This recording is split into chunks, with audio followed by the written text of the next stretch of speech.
नाशिकच्या निफाड तालुक्यातील नांदूर मधमेश्वर धरणाचा डावा व एक्सप्रेस कालव्याच्या गळती व पावसाच्या पाण्यामुळे कोळगाव, रुई, देवगाव, खेडले, झुंगे आणि वाकद या 5 गावातील तब्बल 5,000हून अधिक हेक्टरावरील शेती नापीक झाली आहे।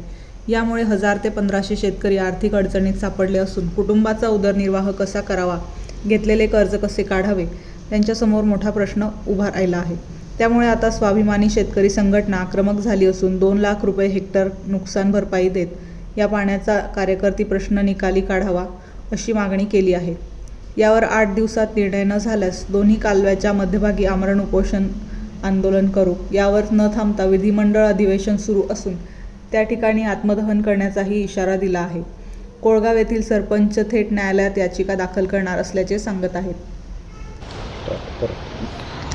निफाड तालुक्यातील कोळगाव, खेडलेझुंग, कांदळत तसेच रुई, देवगाव आणि वाकद या परिसरामध्ये मे आणि जून महिन्यामध्ये पावसाचं प्रमाण मोठ्या स्वरूपात झाल्यामुळे तसेच या गावालगतच असलेले गोदावरी डावा कालवा आणि एक्सप्रेस कालवा या दोन्ही कालव्यांची गळती मोठ्या प्रमाणात झाल्यामुळे आणि या कालव्याच्या सल्लागार समितीने, कार्यकारी अभियंत्यांनी याच्यावर या पाण्याचं नियोजन न केल्यामुळे, या जलनिसारण खात्याला वेळोवेळी सूचना न दिल्यामुळे आमचं जवळजवळ या परिसरातील 5-6 गावचं 5000 हेक्टर क्षेत्र हे नापिकी झालं आणि ते नापिकी झालं नसून त्यामध्ये असलेल्या जनावरांचा चारा आणि दुग्ध व्यवसाय पूर्ण टेकलेला आहे।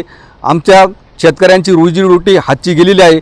याकरता या इरिगेशन खात्याकडून आम्हाला हेक्टरी 2 लाख रुपये अशी तत्काळ मदत द्यावा आणि या मदतीसाठी याची पाहणी करण्यासाठी माननीय जिल्हाधिकाऱ्यांनी तत्काळ याची पाहणी करावा, अन्यथा आम्ही गोदावरी तटडावा कालवा आणि एक्सप्रेस कालवा या दोन्ही कॅनलच्या मध्ये एक मोठ्या स्वरूपाचं आंदोलन, तीव्र स्वरूपाचं धरणे आंदोलन करू आणि याचं रूपांतर मोठ्या आंदोलनात होईल।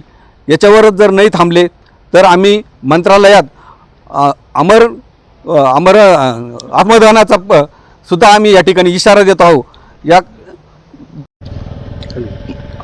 नाशिक पाटबंधारे अंतर्गत या ठिकाणी गोदावरी डावा आणि एक्सप्रेस कॅनलच्या गळतीमुळे या ठिकाणी निफाड तालुक्यातील कोळगाव, कांदळत, रुई, देवगाव, वाकद, शिरोडे या ठिकाणी पंचकृषीतील हजारो एकर जमीन या ठिकाणी कॅनलच्या गळतीमुळे नापीक झालेली आहे।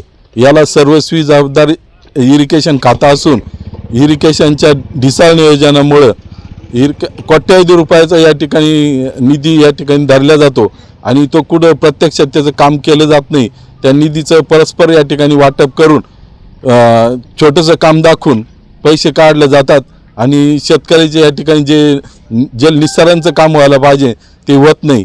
याला या ठिकाणी जबाबदार अधिकारी या ठिकाणी येऊन पाहणी करीत नाही। प्रत्यक्षात आम्ही त्यांना वारंवार भेटून आमचं निवेदनं दिले, पण काहीतरी थातूरमातूर उत्तर देऊन ते त्यांच्या मग्न असतात। त्याच्यामुळं शेतकरी या ठिकाणी उद्ध्वस्त झालेला आहे।